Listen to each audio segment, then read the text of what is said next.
কবি দীপক কুমার চ্যাটার্জি। আমি আমার লেখা একটি কবিগান শোনাচ্ছি। কথা, সুর ও কণ্ঠে দীপক কুমার চ্যাটার্জি।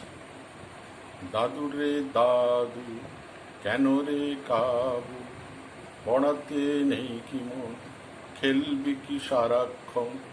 দাদু রে দাদু, দাদু রে দাদু, ধরতে গেলে দৌড়ে পালাস, জিনিসপত্র ফেলিস ধপাস ধপাস, খিলখিল হেসে মনকে বোলাস, তবুও তো তোরে হয় না রাগ।